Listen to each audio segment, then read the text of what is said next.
Jai Shri Gurudev.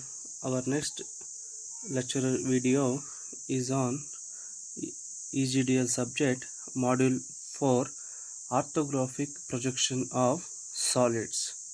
First you know about what do you mean by solid. Solid is a three-dimensional object. It has length, breadth, thickness or height. So any component we can represent in three coordinates or three dimension. Almost all machinery components, all components are in comes under three-dimensional in nature. Some of the examples are in household appliances, take almirah, fridges, washing machine, oven, refrigerator and air conditioner, etc. Those are comes under solids. Those objects we can represent in three coordinates are required. One is length, breadth and thickness or height. In industrial appliances comes all machineries or machinery components comes under solids. A three-dimensional representation of object. How do you represent the three-dimensional representation of the object is by using solids. Now solids are further classified into two major groups. One is polyhedral. Poly means many, hedral means bases or faces. So it is defined as a solid bounded by plane surfaces called faces. Again, in polyhedral further classified as regular polyhedral mean all faces are equal in sizes. The called as regular polyhedral. Prism means the top and bottom faces are same shape, and how the top and bottom faces are connected with the help of a rectangular faces, that is called as a prisms. Pyramid means having only one base and another one is at the top only apex. Now join all the corners of the base to the apex, will get a triangular faces, that is called as a pyramids. And then solids of revolution, if you take a rectangular shape, a plane, and you revolve about the one edge, you will get a cylinder. Similarly, if you take triangular plane, right angle triangular plane, you revolve about that edge, one edge, you will get a cone. If you take a semicircle, then revolve about that the diameter, will get a so what you call it, get a sphere, right? That is solids of revolution. Now it comes to a polyhedral. Here polyhedral, it is defined as a solid bounded by a plane surfaces called as faces. In that first category, regular polygon, a polyhedron is said to be a regular if its surfaces are regular polygons. Means, for example, if you take a tetrahedron, hexahedron or cube, all faces are in same shape and size it is. Similarly for tetrahedron, here in the hexahedron we can see the square faces. The 6 faces are there. Hexa means 6 equal shapes and sizes it is. That's called hexahedron or cube. Similarly tetrahedron, here you can see the a regular triangular having 4 faces. Next, prism. When it comes to prism, a prism is a polyhedron having two equal ends called the bases parallel to each other. Now consider this is a one prism. Now this is called as is a bottom face and this one is a top face. Having the bottom and top face, you can see the square shape it is. And how they connected all the corners with the help of a rectangular faces. These are the rectangular faces, right? This is called as a prism. A prism is a polyhedron having two equal ends called as bases parallel to each other, right?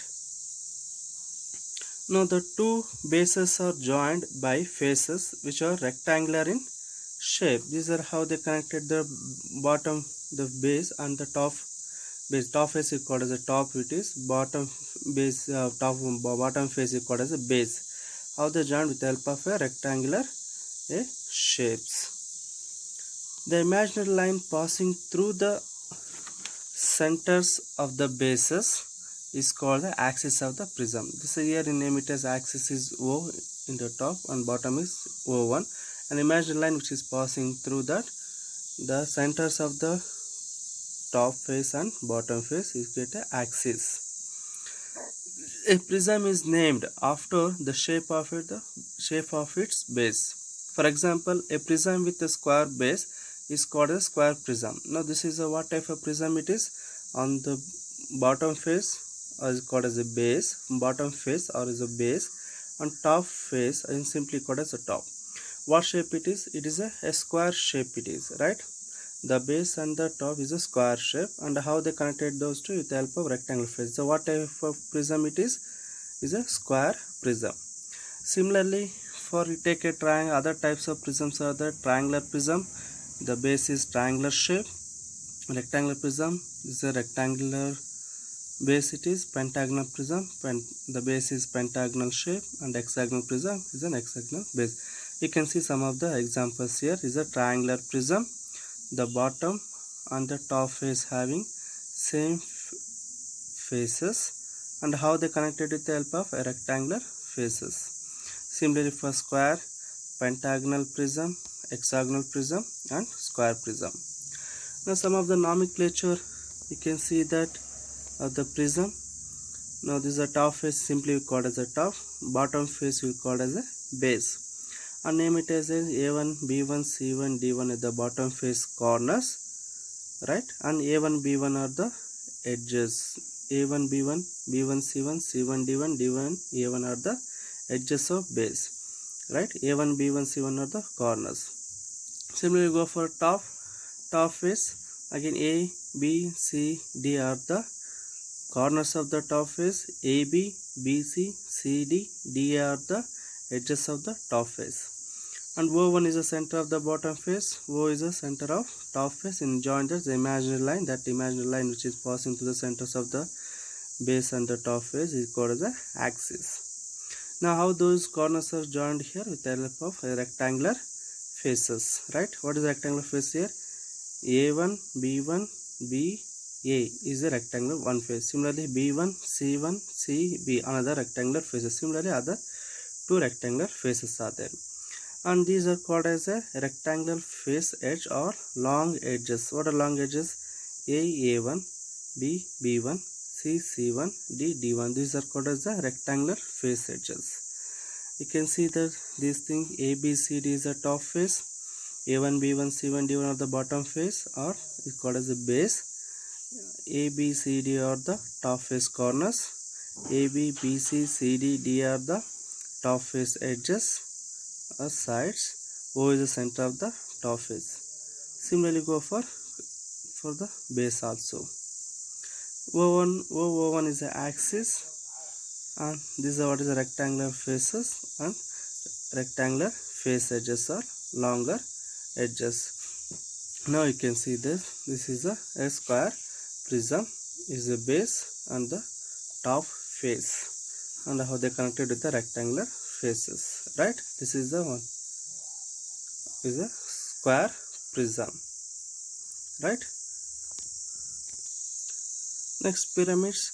Pyramid is a polyhedron having only one base with a number of isosceles triangular faces and meeting at a point called as apex. Now see the sketch here is a what type of shape at the base is a triangular shape, and this is the apex. Now how they join the corners of the base to the apex will form a isosceles triangle. An imaginary line passing through the center of the base and the apex is called the axis of the pyramid. So this is the center of the base and the apex, an imaginary line which is passing here. This is called as the axis. The pyramid is named after the shape of the base. For example, if you take a square pyramid has a square base. Consider this is a square pyramid. It is having a square base. Similarly, other triangular pyramid, a triangular base, and rectangular pyramid, rectangular base, pentagonal pyramid having pentagonal base, and hexagonal pyramid having hexagonal base. Now, what is the nomenclature of pyramid? The pyramid having only one base, we consider is a square pyramid. Is a base is square. The shape is a base, and the corner of the base is A, B, C, D, and O is the center of the base, and having an apex O dash. Then join all the corners of the base to the apex. We will get a what type of shape it is here? Triangular face it is. The isosceles triangular face. ABO1. Similarly BCO1, CDO1, ADO1. These are the isosceles triangular faces. Right?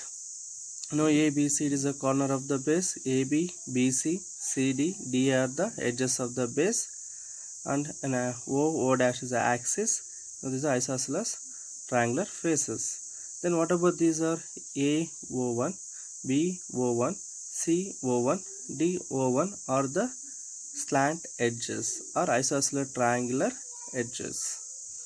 Right? These are the notations you can use, and you can see that. Right? Be careful about the difference between prism and the pyramid. The prism having both bottom face and top face, means having both base and top.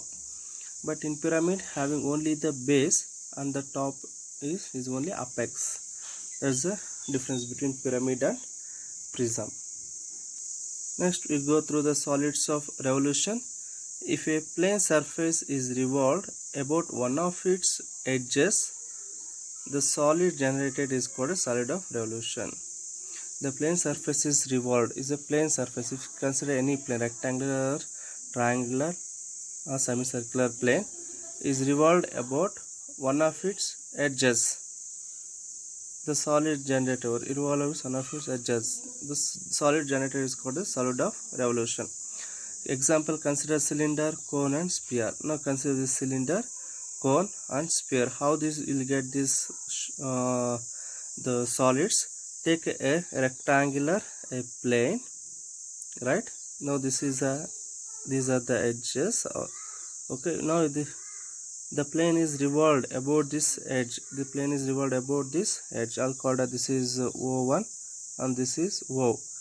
O1 is the edge. It is revolved about this. You will get a cylinder. Similarly, for take a right angle triangle O1, then the right angle triangle is revolved about O1. You will get a cone.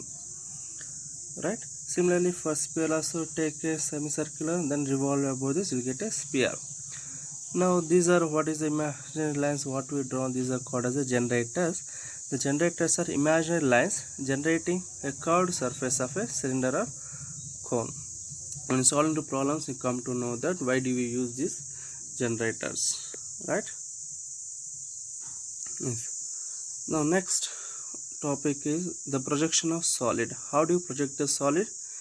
The projection of a solid are obtained by projecting the corners of the base and top face of a solid on the plane of projection, and then by connecting the projected corners. The projection of a solids are obtained by projecting the corner of base and the top face. This is important.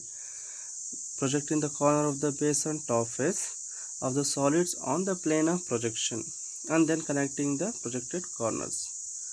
Next, position of solid. There are different position of solid are there in a space.